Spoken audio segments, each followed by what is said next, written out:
Welcome to my channel. Today, we are diving deep into the absolute chaos unfolding in Pakistan. We're talking about a high-stakes political game that involves a powerful general, a country on the brink, and one single missing signature. So, at the very heart of this crisis is one truly shocking question that's got the entire country in a state of confusion and, frankly, panic. Is the former Prime Minister Imran Khan even alive?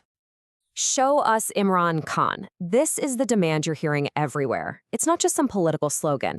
It's this desperate plea coming from protesters, from his own political party workers, and even from his sisters. Now, the Pakistan army insists he's alive. But here's the thing. They haven't offered a single shred of proof. And those words, without any evidence, are just fanning the flames. We're seeing huge protests, especially right outside Adiala jail, which is where he's supposed to be held. And this is where the story gets really strange. You see, normally, the Pakistan army, which is incredibly powerful, would have shut down protests of this scale in a heartbeat. The fact that they're just letting them happen, that suggests something else entirely is going on behind the curtain.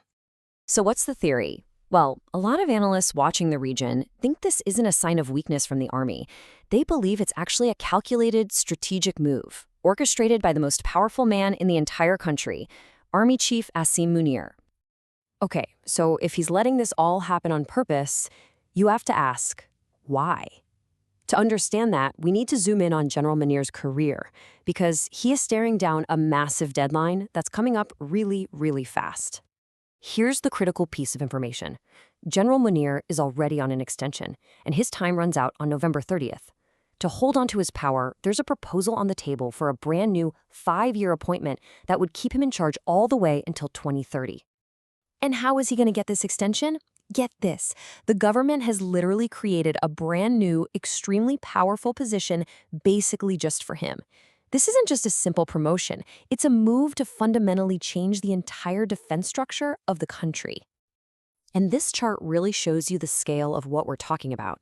The system used to be 3 more or less equal military branches. The new plan? It puts one person, Asim Munir, in absolute command over all of them: the Army, the Navy, and the Air Force. As you can probably imagine, this has sent some serious shockwaves through the military itself. The Navy and the Air Force are not happy about this at all, and a lot of other high-ranking generals feel like this is the end of the road for their own careers. So this brings us to the final and most important piece of this whole puzzle. Because for all of General Munir's grand plans, his ambition is being held up by one very simple but very powerful obstacle.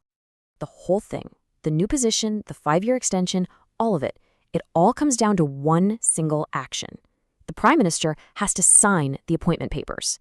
Without that signature, the entire plan just fizzles out. Which leads us to the most suspicious part of this whole situation. At this incredibly critical moment for the nation's military, for the country's future, the Prime Minister is nowhere to be found. He's not in Pakistan, and his absence is exactly why so many experts believe this chaos around Imran Khan was created on purpose. The theory is that it's all leverage, a manufactured crisis to create so much pressure that the Prime Minister has no choice but to come back and sign the papers, just to restore order. So that's the standoff, and it puts Pakistan right on a razor's edge. Because if this plan fails, if General Munir does not get that signature, the country is facing some incredibly dangerous and explosive possibilities.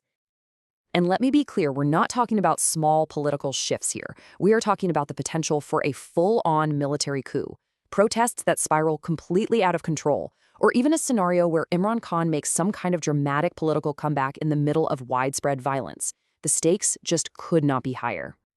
There's this quote going around that just perfectly sums up the moment. It's comparing this situation to a chaotic power struggle in the old Mughal Empire. It basically means all bets are off. It's a raw power struggle, and nobody knows who's going to come out on top and who's going to fall. So the main thing you should take away from all this is that Pakistan is at a tipping point. It is arguably in its most unstable condition in years, and the entire power structure of the country could be turned completely upside down in the next day or two. All of this leaves us with the ultimate question hanging over 240 million people. Who will rule Pakistan? Will the general get what he wants? Will a rival emerge, or will the country just descend into more chaos? It's a total cliffhanger. For more breakdowns just like this one, please make sure you subscribe to my channel.